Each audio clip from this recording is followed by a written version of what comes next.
Un pays positif est un pays engagé. Alors pourquoi? Tout simplement parce qu'un pays positif est un pays dont le système éducatif, dont les infrastructures, les institutions et les valeurs tiennent compte le mieux possible des générations futures.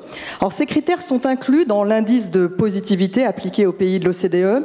Or, dans le classement 2019, la Norvège décroche la 2e place. Alors le pays a même amélioré sa note sur le plan de la solidarité et de la générosité. Elle est récompensée donc pour cette nation, pour sa gouvernance efficace et pour son modèle de société inclusive. Le pays a placé finalement l'altruisme au centre de sa politique. L'engagement est-il donc la clé de la gouvernance d'un pays positif? Eh bien, pour répondre à cette question, j'appelle à me rejoindre son Excellence Oda Helen Sletnes, ambassadrice de Norvège en France.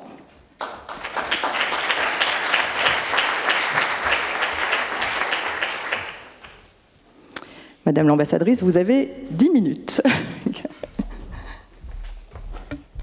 Bonjour à tous et tous, Madame et Messieurs, merci pour cette invitation. C'est un grand honneur pour moi de parler de la Norvège à vous et aussi, évidemment, le fait que la Norvège et notre 2 pays voisins, Islande et la Suède, continuent d'occuper le trio de tête de l'indice de positivité depuis de l'OCDE. La question sur laquelle vous m'avez demandé de m'exprimer est l'engagement est-il la clé de la gouvernance d'un pays positif? Je ne sais pas, mais vous connaissez peut-être un peu de la Norvège, mais vous connaissez certainement 2 mots norvégiens, le ski et le fjord. Je vais vous apprendre encore 2. Dugnad et ombudsman. Je vais y revenir. Je commence par une citation. La Norvège est une société qui se caractérise par de petites différences, une confiance entre les gens et un sentiment de sécurité élevé. Il s'agit du premier paragraphe du programme du gouvernement norvégien, tel qu'il a été formulé en janvier de cette année, lorsque le gouvernement de centre-droite a été élargi en incluant un autre parti centriste et devenu un gouvernement de coalition avec 4 partis. Les petites différences et la confiance qui règne entre Norvégiens peuvent également expliquer l'instauration d'institutions politiques axées sur le consensus et le compromis. Nous avons un niveau de participation élevé aux élections, une démocratie locale forte et une tradition de bonne coopération entre les partenaires sociaux. Au fil des décennies, la Norvège, ainsi que les autres pays nordiques, ont obtenu des résultats élevés concernant les indices de confiance. Comment créons-nous plus d'engagement, plus de confiance? Je voudrais mentionner 2 choses, le bénévolat et l'implication citoyenne. Le bénévolat. Nous avons un grand secteur public en Norvège, mais nous avons également une société civile dynamique avec de nombreuses organisations et associations bénévoles.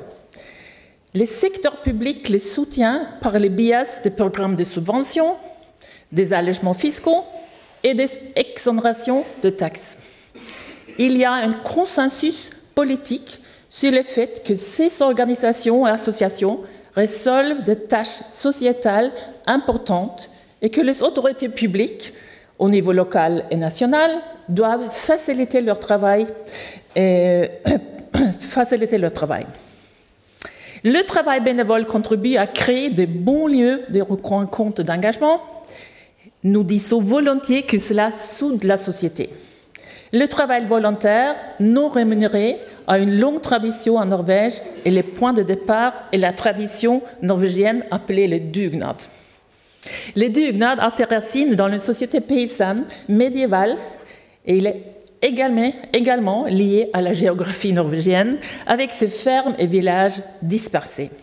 Lorsqu'il y avait plus de travail qu'une famille ne pouvait assumer, les gens se regroupaient pour en venir à bout. Il s'agissait d'un effort collectif, volontaire et non rémunéré, fondé sur la réciprocité qui reflète le principe d'égalité qui reste toujours des piliers importants de notre société. Aujourd'hui, beaucoup de ces tâches sont accomplies grâce à l'effort public, mais l'esprit du dugnad et le travail bénévole demeure pour autant en Norvège. Par exemple, nous avons toujours un service de secours civil volontaire avec des bateaux, des avions et des équipages engagés. Ceux-ci sont dirigés par des organisations de la société civile et avec des volontaires recrutés dans la société locale pour participer à des opérations de recherche et de sauvetage.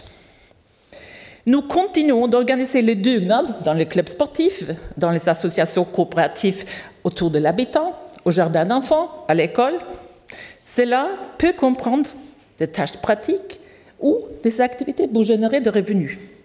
La motivation peut être de l'ordre moral, idéologique ou basée sur l'intérêt personnel.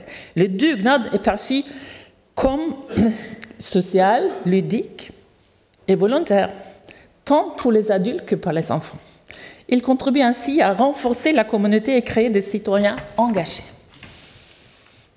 Deuxièmement, la participation et implication citoyenne.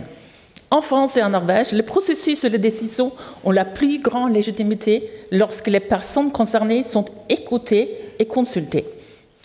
En Norvège, nous avons une longue tradition de vastes processus de consultation et d'implication locale avant que les décisions ne soient prises au niveau national. La Norvège est l'un des pays comptant le plus grand nombre de membres d'associations par habitant.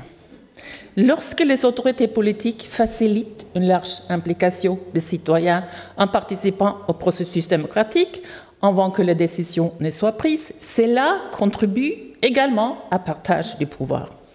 Les citoyens sont informés et acquièrent plus de connaissances pour faire leur propre choix. On est plus proche de la réalisation et davantage certain que de bons choix sont faits lorsque des questions difficiles font l'objet de larges consultations. Des citoyens et des organisations et associations engagées dans la société civile, y compris les vastes fédérations d'employés et d'employeurs, apportent des contributions importantes au processus de consultation publique. Certains appellent cela le capital social de la société. Une société avec elle aussi une gouvernance politique caractérisée par une forte participation dans les organisations de volontaires sera également une société caractérisée par un degré élevé de confiance générale et une confiance entre les habitants. Ensuite, cela renforcera la confiance dans les institutions publiques. Les citoyens engagés établissent plus facilement des réseaux sociaux, des normes communes et une confiance partagée. Cela favorise l'intégration sociale. Il est ainsi plus facile de s'entendre sur les objectifs et les procédures pour les atteindre. Un exemple norvégien est la coopération formalisée entre employeurs et employés et la coopération dite tripartite entre les partenaires sociaux et l'État. Le modèle norvégien a été développé depuis plus de 120 ans et les dialogues contribuent à la prévisibilité et la confiance. L'adhésion aux syndicats reste importante, mais elle décline. Néanmoins, les intérêts communs sont encore largement pris en compte dans un tel processus. La possibilité de collaborer au travail sous le signe de l'égalité et de la confiance font également partie de cette tradition. Nous pensons que le modèle norvégien de la vie professionnelle montre qu'une bonne coopération avec les partenaires professionnels, montre qu'une bonne coopération avec les partenaires professionnels, la création de valeur privée par l'adaptation et la croissance de la productivité vont bien ensemble. Permettez-moi de dire quelque chose sur la transparence, qui est aussi une valeur importante. La législation norvégienne sur la transparence publique donne aux citoyens la possibilité d'avoir accès aux documents officiels, comptes publics et calendriers officiels. Il peut y avoir des exceptions pour raison de confidentialité, mais le refus doit toujours être justifié et des plaintes peuvent être déposées. De cette manière, tout le monde peut vérifier si l'autorité publique est exercée dans le cadre de lois, si l'égalité de traitement est respectée et si l'administration utilise le fonds public de manière efficace et dans l'intérêt de tous. Les Norvégiens peuvent chaque année consulter en toute légalité le revenu, la fortune et le montant des impôts des contribuables. Il suffit de se connecter sur le site du Trésor public et d'entrer son numéro fiscal. En France, on peut se demander pourquoi le PUI a mis en place ce système. Eh bien, si le système est perçu juste, cela crée de la confiance. Et les gens payent volontiers leurs impôts quand ils savent que le voici le fait aussi. La transparence concernant salaire et impôts est une contribution importante et une longue tradition en Norvège. Ombudsman, l'autre mot que je voulais vous apprendre, c'est un vieux mot norvégien qui vient de temps de Viking. C'est aussi un terme qui est utilisé dans l'autre langue. Et il faut que vous abrégiez un petit peu, Madame l'ambassadrice. Il faut que vous abrégiez un tout petit peu, Madame l'ambassadrice, parce qu'on n'a plus beaucoup de temps. Oui. Et l'ombudsman, on peut se saisir, c'est gratuit, on n'a pas besoin d'avocat, ce n'est pas une procédure juridique, et l'ombudsman examine le dossier avec les autorités et détermine si la personne qui l'a saisi a été traitée justement ou pas. En conclusion, la confiance est au cœur de la société norvégienne et peut être considérée comme une valeur générant des avantages économiques, politiques et sociaux importants.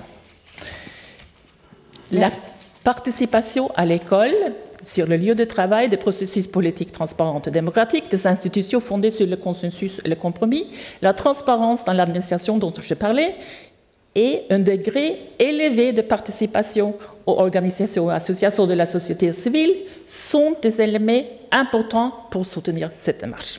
Merci beaucoup. Vous avez appris 2 mots, j'espère. On a et ombudsman. Merci. On a surtout compris la singularité de la Norvège et sa performance. Merci beaucoup.